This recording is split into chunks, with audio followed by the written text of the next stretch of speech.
What's up mga chupoy? Isang himalanga ang mangyari at matuloy ang stress-free at no-flight staycation ng Barkada. Budget-friendly and very accessible ng place na to. Good for 10 to 15 packs at sa halagang 933 pesos. Meron na kayong full private villa na may pool, tatlong air-conditioned room, kitchen, tatlong own CR, overlooking view deck, lounge area with billiards, dining area, at air-conditioned karaoke room. Ako nga pala si Dos, kasama kong tropa at samahan niyo ko tapas tayo sa magulong mundo. So yun nga mga chooks, we finally made it out sa GC kaya naman welcome to our squad staycation in Casa Martin. Located somewhere na hindi naisip ni Waze at hindi abot ang chismis. It is located in San Carlos, Gate 3, Tayuman, Binangonan, Rizal. Casa Martin is such a hidden gem. Drastic siya pero social, tahimik pero may charm at perfect na perfecto para makapag-recharge kayo. So magkano nga ba ang gastos namin dito? Since 10 packs lang kami at hindi kami 15 packs, ang contribution namin each packs is 1,400 pesos.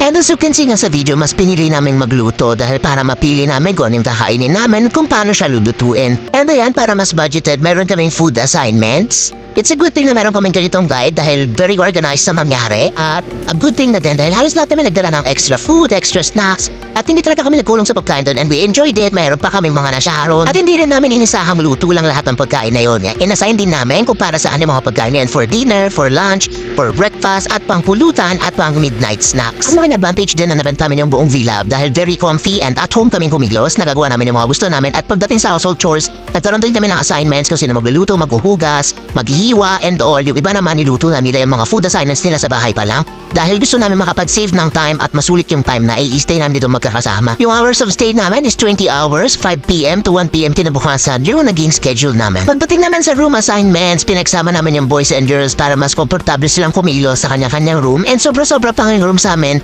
dahil 10 packs lang kami. We have 3 rooms available and napagtasunduan ng lahat na yung isang room is gawin na lang confession room, parang nasa PBB lang kami. Going back, let me give you a quick tour to our favorite spot here in Casa Martin, which is the karaoke room. Air-conditioned room na siya and complete yung karaoke equipment natin. May own CR na din at Barkada hangout, ready na din siya dahil kasang-pack siya ang big groups at dito na kami mostly nag-hangout talaga, nag-inuman and bonding. So in this room, magad lang kayo 750 or 1,000 pesos. But this time, nalibre tayo ng Casa Martin. So thank you so much, Casa Martin. On this side naman is the kitchen. May ref na and free use of gas and free 5 gallons of water. Meron na rin sila mga kitchenware sa gagamitin ninyo. At kung mapapansin nyo nga sa mga video, labi kami may pagtitipon sa isang parte ng bahay. Andun kami nagkukwentuhan, nagtatawanan. Kasi yun talaga yung goal namin sa staycation na to. Para mag-bonding at ma-enjoy yung company ng isa't isa. It's a good thing na rin na we take advantage na din ng wala pang wifi dito dahil ikakabit pa lang daw, sabi ng caretaker. Though may signal naman at may data naman, iniwasan talaga namin mag-cellphone dahil we want to reconnect with each other, catch up with the things that happened with our lives na hindi kami nakikita-kita. Kasi ang hirap nang magpa-schedule na yan sa kanila dahil iba-iba na yung priorities and responsibilities natin. Yung schedule, yung mga trabaho, yung body clock ng isa't isa, sobrang hirap na. Kaya talagang sinulit namin yung stay namin dito na magkakasama and very recharging nga, nakakataba ng puso maalala na may mga kaibigan ka pa din na nandyan para sa'yo. Hindi lang talaga araw-araw kayo magkikita pero yung friendship na tanim nyo mula noon hanggang ngayon ay solid pa rin talaga. Bago ko i-reveal ang mga kalokohan at kasiyahan na ginawa namin sa karaoke room, ito muna ang launch area na may billiards at may sarili na rin CR, spacious siya at perfect sa late night talks ng Barkada. Ibang level ang katahimikan dito mula gabi hanggang madaling araw. No traffic, no work, just the stories and the stars. Kaya naman, without further ado, this is how we reconnect.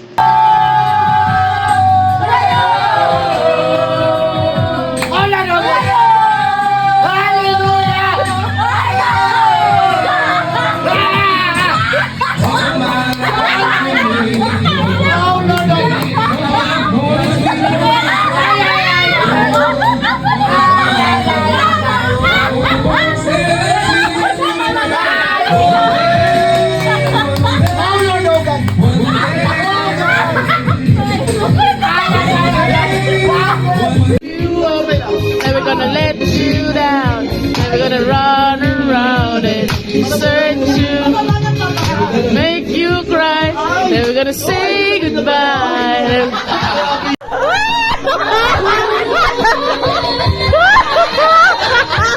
Kitang-kita yung kaba sa baklaan. Grabe! Grabe yun! Grabe yung kaba! Puro kabaklaan! Kitang-kita yung kaba, oh! Ay! Ay! Ay!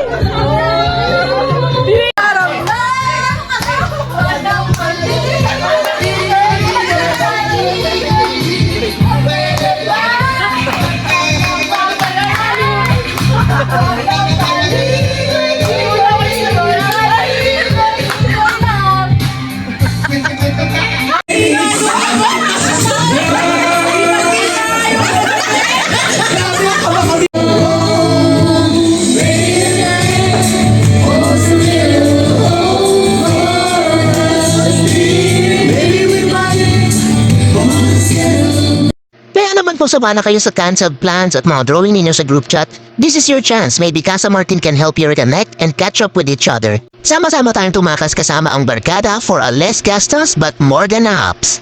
If you enjoyed this video, don't forget to like, comment, share, and subscribe to my YouTube channel and follow me on Dos Motovlogs at Facebook. Yun na mga chukoy, thank you so much. Once again, this is Dos. Takas tayo sa magulong mundo.